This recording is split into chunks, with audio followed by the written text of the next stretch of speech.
Sou um evangelista e prego o que vivo. Antes eu pregava o que não vivia. Eu era um cristão rebelde e fazia artes marciais na academia. Se alguém quisesse me assaltar, eu estava pronto para usar as minhas defesas pessoais. Eu comecei a treinar artes marciais para me defender do perigo que estava no meu bairro. Com o passar dos anos, eu passei a treinar por sentir prazer em lutar. Eu também evangelizava quando não estava na academia. O meu pastor me chamou para ir fazer a missão no Equador. E quando chegamos nesse país, visitamos uma igreja. O pastor dessa igreja disse que uma profetisa de Deus iria trazer a palavra e falar do seu testemunho. Eu e o meu pastor fomos à igreja visitar. O pastor daquela igreja convidou Angélica Zambrano para ministrar a palavra naquela noite. Ela era bastante conhecida devido ao seu testemunho, sendo frequentemente chamada por várias igrejas para compartilhar suas experiências. Eu, particularmente, não tinha conhecimento sobre ela. Só passei a ouvir falar após os relatos de outros arrebatamentos que ela teve. Naquela noite, Angélica compartilhou seu testemunho e várias pessoas entregaram suas vidas a Cristo. Naquele momento eu não acreditei no testemunho dela e considerei tudo aquilo uma perda de tempo. Para mim, era impossível alguém ser arrebatado, sair do corpo em espírito e depois retornar. Acreditava que uma vez que o espírito deixasse o corpo, não poderia mais voltar. Ao fim do culto, saí murmurando, afirmando que ela era mentirosa. Meu pastor, que havia acreditado na história dela, me repreendeu pela minha atitude. Eu não tinha facilidade para crer em coisas sobrenaturais, já que não era uma pessoa espiritualmente sensível. Passamos algumas semanas no Equador e depois retornamos para a Costa Rica. Após isso, percebi que meu trabalho evangelístico nos bairros não estava gerando frutos. Eu me esforçava, me dedicava intensamente, mas os resultados não apareciam. Minhas palavras careciam de unção, e apesar de todo o meu conhecimento teológico, parecia que tudo que eu dizia era em vão. Independentemente das estratégias que eu usasse para convencer as pessoas, não obtinha sucesso algum. Eu negligenciava a oração, pois todo o meu tempo livre era destinado aos treinamentos de artes marciais. Quando o nosso dia está repleto de ocupações, dificilmente encontramos tempo para orar e buscar a Deus. Naquela época, para mim, as artes marciais tinham mais importância do que estar na presença de Jesus. Eu dava mais atenção à minha forma física do que à minha vida espiritual, e não refletia se minhas atitudes estavam realmente agradando ao Senhor. Por estar tão envolvido com as artes marciais, acabei me distanciando cada vez mais de Jesus. Apesar de frequentar a igreja diariamente, eu sentia um enorme vazio interior, como se algo faltasse. Não conseguia sentir a presença do Espírito Santo, o que me deixava frustrado e me fazia sentir insignificante aos olhos de Deus. Resolvi então mudar meus hábitos e tomei a decisão de orar todas as noites, buscando renovar minha vida espiritual. Aos poucos, meu corpo se acostumou à rotina de oração. Certa noite, enquanto minha esposa dormia, levantei-me, ajoelhei-me ao lado da cama e passei cerca de 2 horas orando intensamente, pedindo ao Senhor uma resposta sobre o que estava errado com o meu ministério e por que eu não sentia mais a sua presença. Após terminar a oração, deitei-me, mas permaneci acordado. De repente, uma luz branca invadiu o meu quarto e me atraiu em sua direção. Em instantes, percebi que estava fora do meu corpo. Diante de mim se abriu um portal negro pelo qual entrei, encontrando-me imediatamente no inferno, e perdido comecei a caminhar. Foi nesse momento que me recordei do testemunho dado por Angélica Zambrano. E caminhando sem rumo e sem direção, me deparei com minha tia em grande sofrimento e agonia. Ela havia morrido com um rancor profundo em relação ao marido. O seu coração estava cheio de ódio por causa da separação do divórcio. Ela não aceitava que seu marido a tivesse deixado por outra mulher. Os demônios a torturavam, desmembrando o seu corpo impiedosamente. Mais adiante, vi meu primo Hugo, que havia falecido em um acidente, também sofrendo no inferno. Mesmo sendo cristão, ele vivia em constante conflito com o pai e nunca o honrava. Hugo criticava constantemente a personalidade do pai e culpava sua mãe por tudo o que lhe acontecia de ruim. Nunca reconheceu seus próprios erros e responsabilidades, sempre jogando a culpa em seus familiares. Ele se considerava sempre correto e nunca se arrependeu verdadeiramente dos seus pecados. Os demônios o atormentavam, triturando todo o seu corpo sem piedade. Vi a esposa do meu pastor que havia falecido vítima de câncer. Embora toda a igreja acreditasse que ela estivesse no céu, ela foi para o inferno por andar na lascívia. O corpo dela estava em um poço de fogo, onde as chamas consumiam continuamente sua carne até que restasse apenas o esqueleto carbonizado. Ao me ver, ela pediu desesperadamente por ajuda. Aquele momento me fez entender que há muito mais cristãos no inferno do que imaginamos. Visitei também uma seção onde estava um pastor que cobiçava a esposa de seu vizinho. Ele morreu sem abandonar esse desejo pecaminoso e acabou perdendo sua salvação. Em outra seção, encontrei um missionário que tinha o coração impuro. Ele sentia desejos sexuais pela esposa do seu amigo de missão. Nessa mesma sessão, eu vi um evangelista que tinha pensamentos imorais e fantasiava ter relações sexuais com as prostitutas. Um demônio abriu o crânio dele e arrancou o seu cérebro. O demônio disse: "O seu cérebro é imundo por causa desses pensamentos impuros." O demônio jogou o cérebro dele no fogo, e mesmo assim, aquele cristão sentia dores sem a sua massa cefálica. Eu vi um presbítero da minha igreja que morreu há 10 anos atrás. Ele era malicioso com as mulheres cristãs da igreja, apesar dele ser casado. Um demônio arrancou o seu coração e jogou em uma grande frigideira. O demônio disse: "O seu coração é malicioso e cometeu adultério no pensamento, traindo a sua esposa." Fui a outra sessão e vi os cristãos caluniadores. Eles inventaram mentiras para destruir ministérios dentro de suas igrejas. Eles buscavam obter cargos importantes e inventavam mentiras causando danos às reputações dos obreiros com falsas acusações. Vi cristãos que não tinham misericórdia para com o próximo, tinham condições financeiras e se recusavam a ajudar o próximo. Eram pessoas gananciosas e imprudentes.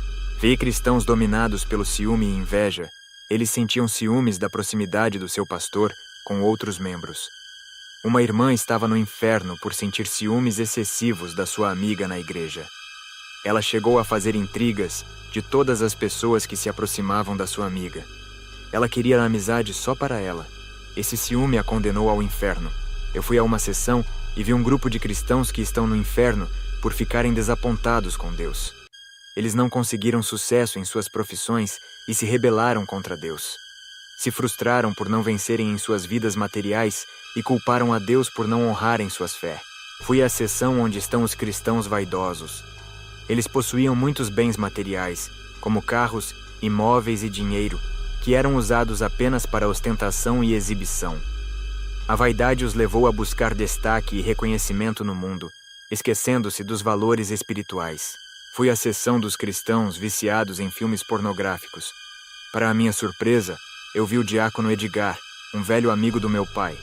Eu pensava que ele estava salvo. Ele está ali por não conseguir se libertar dos filmes pornográficos. Ele tinha a sua esposa, mas não conseguia satisfazer o seu desejo com ela. Somente sentia prazer quando assistia a esses filmes. A esposa não tinha serventia no ato sexual e sofreu uma traição. O seu esposo traía ela pensando nas atrizes pornográficas. Vi outro cristão que estava ali por assistir frequentemente a filmes pornográficos, tratando sua esposa como prostituta, imitando todas as cenas dos filmes em sua vida conjugal. Observei uma placa que indicava aquele local como Lugar dos Imorais. Fui levado também à seção dos impuros, onde estavam homens e mulheres que praticavam relações sexuais com animais e outros que tinham relações com cadáveres. Essas pessoas enfrentavam terríveis torturas e mutilações. O Senhor Jesus não permitiu que eu fosse a outras seções no inferno.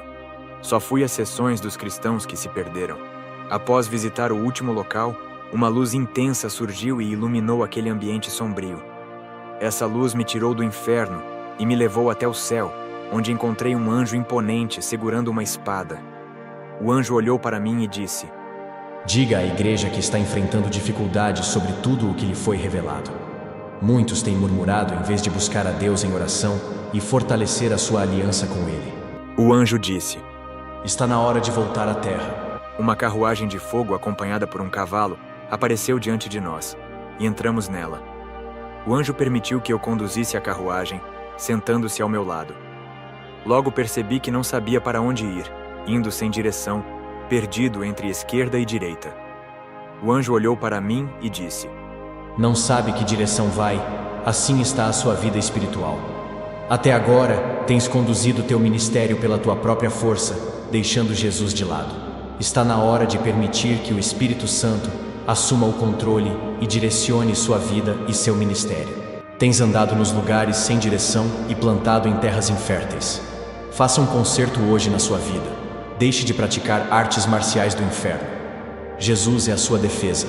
Não precisa da luta para se proteger. As artes marciais servem para ferir pessoas feitas à imagem de Deus. Jesus foi contra a violência de Pedro quando cortou a orelha do soldado.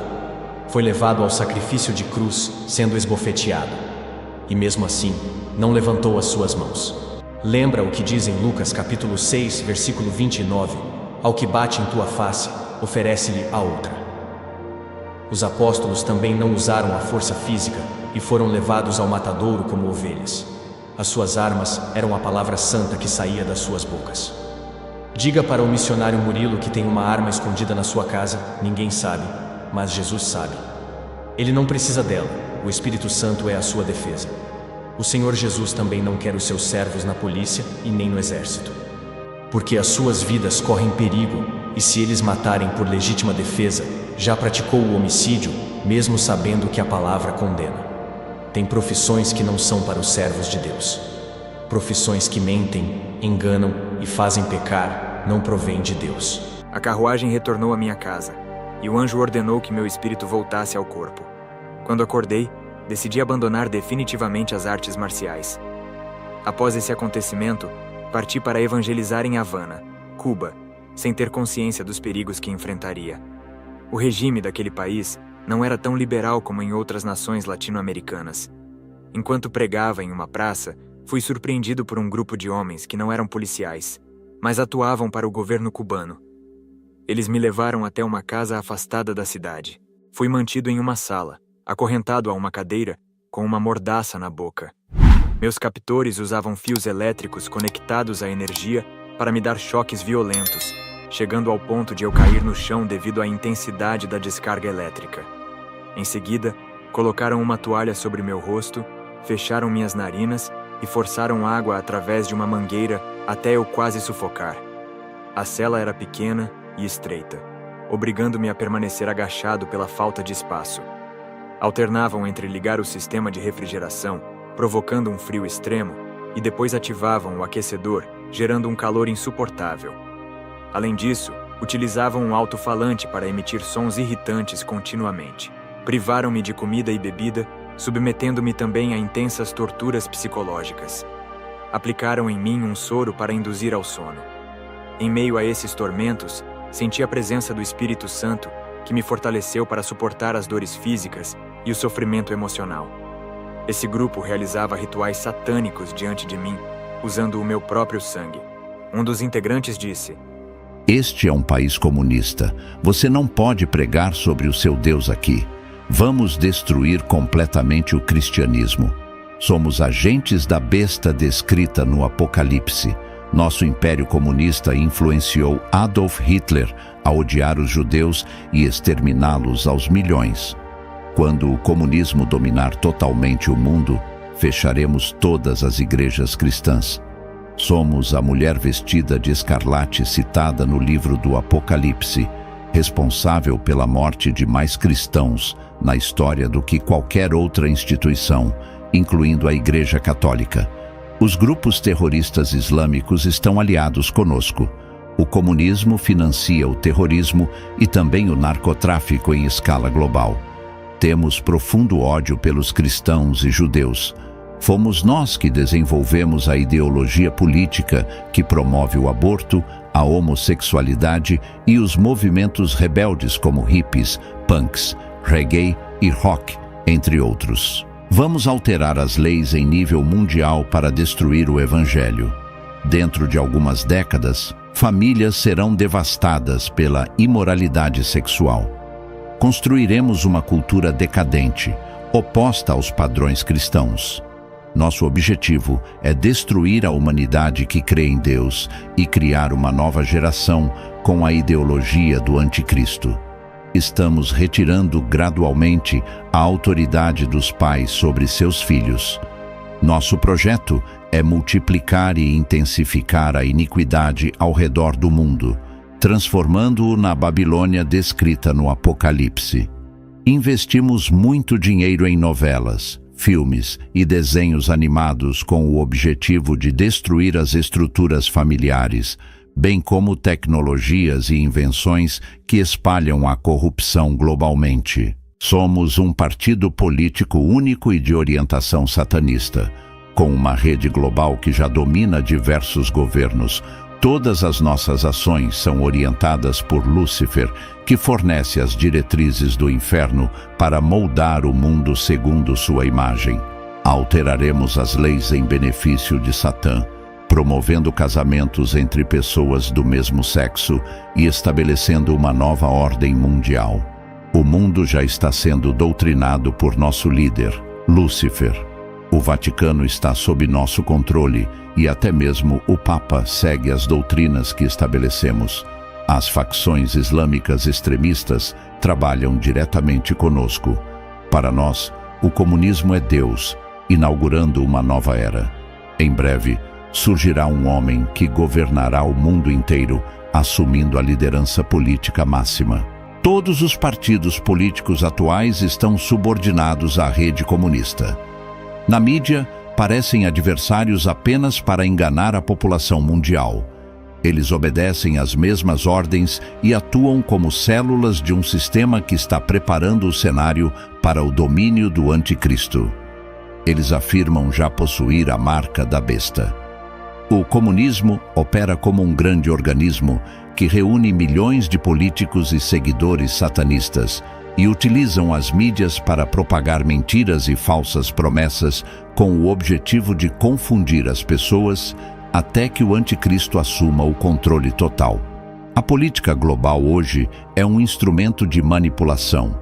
Não importa em quem se vote, todos pertencem a esse mesmo sistema que não pretende ceder o poder. O comunismo financia guerras, promove fome, mortes e cria doenças em laboratórios. Os homens que me torturaram eram funcionários desse sistema maligno, agindo como meros executores das ordens dos poderosos. Eles revelaram seus planos secretos, acreditando que eu não sairia vivo daquela prisão. Ao anoitecer, fui deixado naquela sala de tortura, todo ferido, quase sem esperança de sobrevivência. Era evidente que eles estavam me matando lentamente, e pude perceber claramente como estavam possuídos por demônios, agindo como os próprios espíritos que atormentam almas no inferno. Esses adeptos do comunismo afirmaram que até a criação do anticoncepcional teve como objetivo destruir famílias e matar crianças inocentes. Apesar de ter sido levado ao inferno em visão e não sofrer tortura lá, naquele momento estava experimentando um tormento real provocado por esses agentes das trevas. Naquela sala fria e úmida, um demônio apareceu diante de mim e disse: "Como você se sente estando num pedaço do inferno?" Sua risada ressoava de forma aterrorizante. Contudo, naquela mesma noite, o anjo do Senhor, o mesmo que havia visto durante minha experiência sobrenatural anterior, apareceu e me auxiliou. Pela unção divina, as correntes e o cadeado caíram no chão, e a porta da prisão se abriu milagrosamente. Eu estava fraco demais, sem forças devido à perda de sangue e à falta de alimentação, e acabei caindo ao chão, incapaz de me levantar. O local estava longe da cidade, e eu não tinha forças nem recursos para escapar. Aqueles homens só haviam preservado minha vida porque planejavam me utilizar como cobaia em experiências genéticas malignas. O anjo me ergueu em seus braços, e nesse momento desmaiei, acordando posteriormente em casa, deitado na minha cama.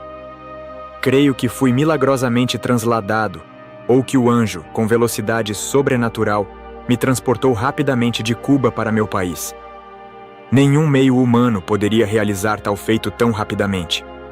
O anjo ainda me instruiu a não plantar sementes em terras que rejeitam o Evangelho, enfatizando que minha missão deve seguir sempre na direção apontada por Deus. Após esse episódio de sofrimento extremo, tomei a decisão firme de obedecer e ir somente aos locais indicados por Jesus. Minha esposa me levou ao hospital onde precisei ser internado devido às infecções causadas pelos ferimentos que sofri durante as torturas. O comunismo, sem dúvida alguma, é totalmente anticristão, manifestando um profundo ódio contra Deus. É como uma fera destruidora, e os grupos radicais islâmicos que trabalham com esse sistema são como dentes afiados que trituram tudo em seu caminho.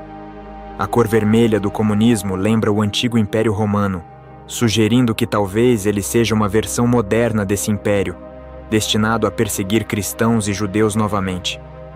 Vi claramente que o objetivo do comunismo é unificar todas as políticas mundiais sob um único líder global.